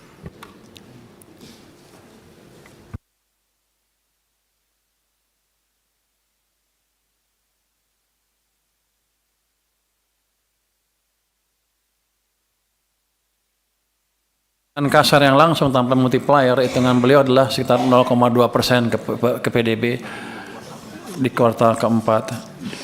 Jadi dengan yang lain-lain kita optimis triwulan keempat bisa tumbuh 5,6 sampai 5,7%. Dan bukan itu aja sebenarnya ada dampak susulannya ketika mereka mulai optimis karena ada uang di sistem, yang lain juga akan bergerak. Saya pikir nanti itu yang akan memberikan momentum ke ekonomi kan untuk tumbuh lebih cepat lagi di tahun 2026. Makasih Pak Menteri. Sedikit pimpinan kanan. Saya ingin mempertanyakan sedikit Pak kaitan dengan, bukan ke pertanyaan sih, lebih ke arah penjelasan. Kenapa kurs super mikro ini angkanya kecil sekali ya Pak ya? Dari total 40 juta pelaku usaha mikro itu Pak, kita cuma 350 miliar. Saya rasa ini mungkin korban paling nyata tuh ibu-ibu rumah tangga, ya, pengusaha ultramikro yang nggak punya agunan, pelaku usaha migran, ya, kemudian UMKM korban PHK. Saya rasa mungkin ini juga sesuai dengan keinginan Pak Menteri bisa ditingkatkan Pak untuk kredit usaha mikro yang super mikro ini. Dibandingkan dengan kur mikro dan kur kecil nih angkanya total jomplang sekali 0,15% sama 68,71%. Kur kecilnya 31%, yang lainnya kecil banget Pak. Padahal di Indonesia paling banyak itu 40 juta itu adalah kredit ultra mikro. Demikian pimpinan. Terima kasih Mas. Jadi kira-kira gini, saya juga nggak terlalu puas dengan kur, bukan nggak, nanti ada yang marah. Nggak, saya lihat kur itu masih bisa dioptimalkan lagi. Apa tadi masukan tadi yang super mikro juga kan sedikit. Bahkan saya baru tahu bahwa kur itu bunganya flat. 6, 7, 8 bisa hanya boleh 3 tahun. 6, 7, 8, 3 tahun. Setelah itu diwajibkan sudah lulus dari UKM yang bisa mendapatkan kur. Kita rubah peraturannya sekarang. 6% boleh terus-terusan sampai dia mentas menjadi perusahaan besar atau bukan di UKM lagi. Jadi saya harapkan dengan kebijakan seperti itu nanti yang super mikro juga bisa dapat akses lebih banyak, karena kita akan lihat juga kredit yang kenapa yang kecil itu dapatnya cuma sedikit yang dapat.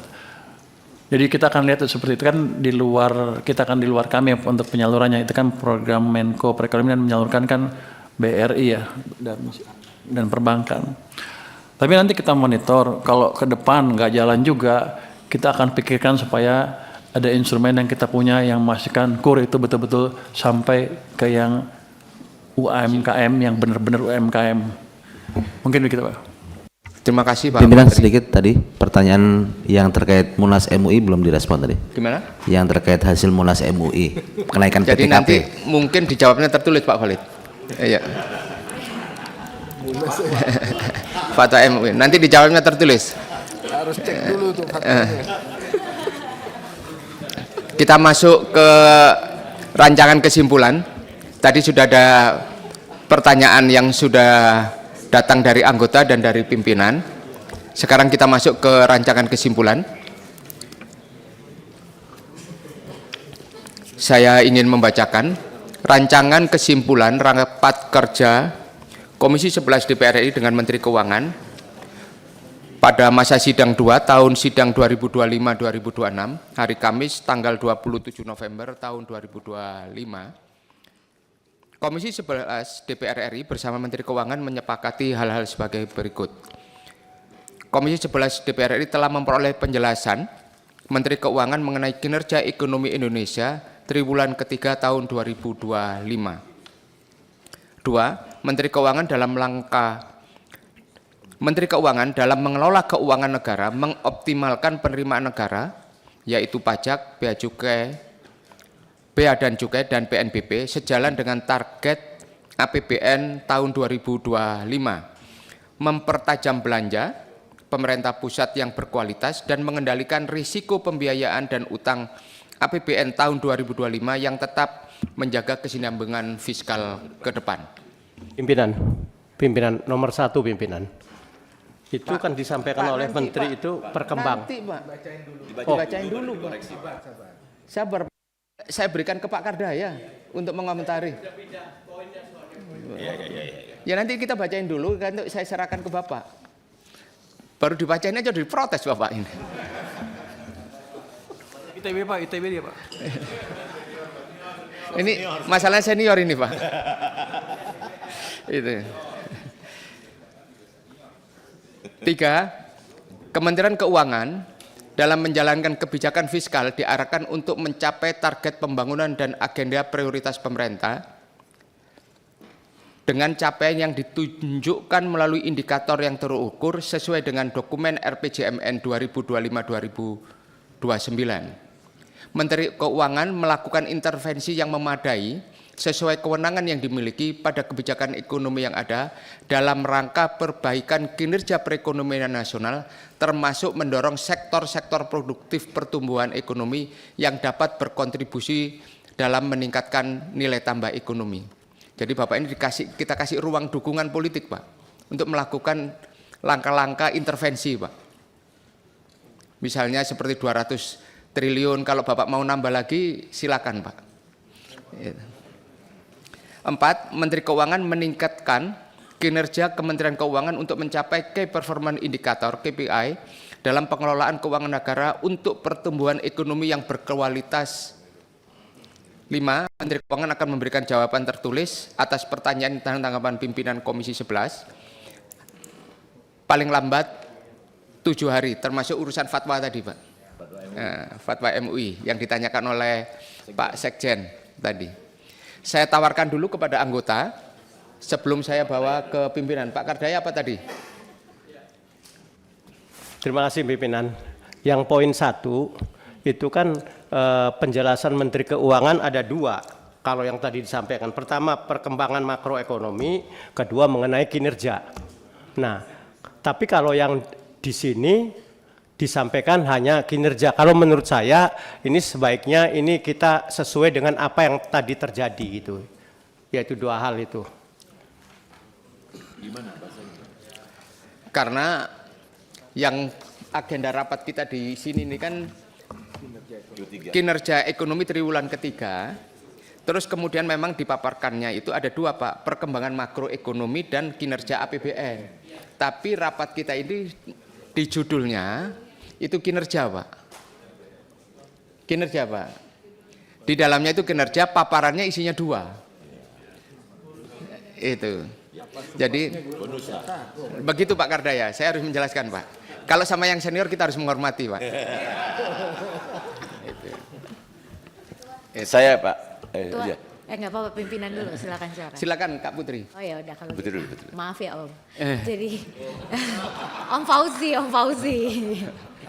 Perempuan duluan. Jadi poin kedua pimpinan, kan ada mempertajam belanja pemerintah pusat yang berkualitas. Boleh nggak ditambahin yang soal belanja daerah? Jadi mempercepat proses belanja di daerah. Jadi itu biar jadi komitmen dari hasil rapat ini, supaya nanti tahun depan tadi yang jadi janji Pak Purbaya tuh bisa terrealisasi proses belanja di daerah. Serta Ya, serta pemerintahan daerah ya.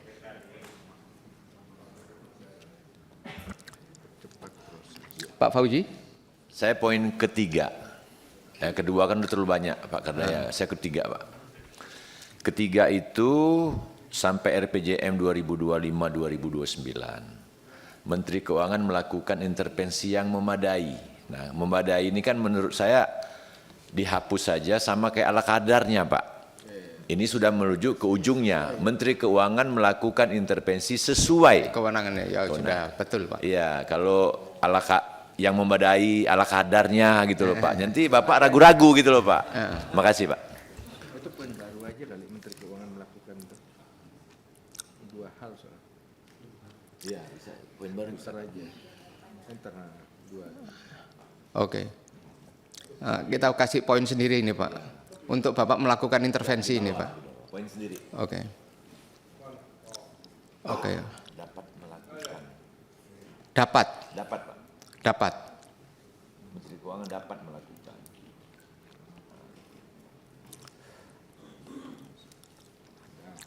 Oke. Cukup dari anggota dan pimpinan? Cukup ya. Saya persilakan kepada Menteri Keuangan untuk menanggapi kesimpulan ini Pak.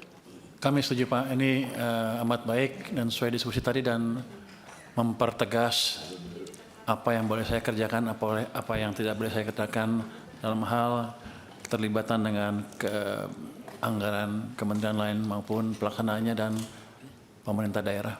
Terima kasih. Jadi nanti kalau ada yang mengomentari Pak Menteri, oh saya diberikan kewenangan. Nah, itu Pak. Dan dikuatkan oleh Komisi 11 Pak. Dengan ini saya nyatakan kesimpulan sudah disepakati dan disetujui kesimpulan rapat kerja kita hari ini dengan Menteri Keuangan. Sebelum menutup rapat hari ini, saya beri kesempatan Menteri Keuangan untuk memberikan kalimat penutup. Kami ucapkan terima kasih kepada pimpinan Komisi 11 dan anggota Komisi 11 DPR RI untuk diskusi yang amat membangun ini, dan kita harapkan diskusi yang baik ini akan terjadi terus ke depan sehingga kita bisa memastikan apa yang kita capai bersama-sama bisa terwujud. Kalau saya bilang ya kita membuat masyarakat kita kaya bersama-sama. Terima kasih. Wassalamualaikum warahmatullahi wabarakatuh.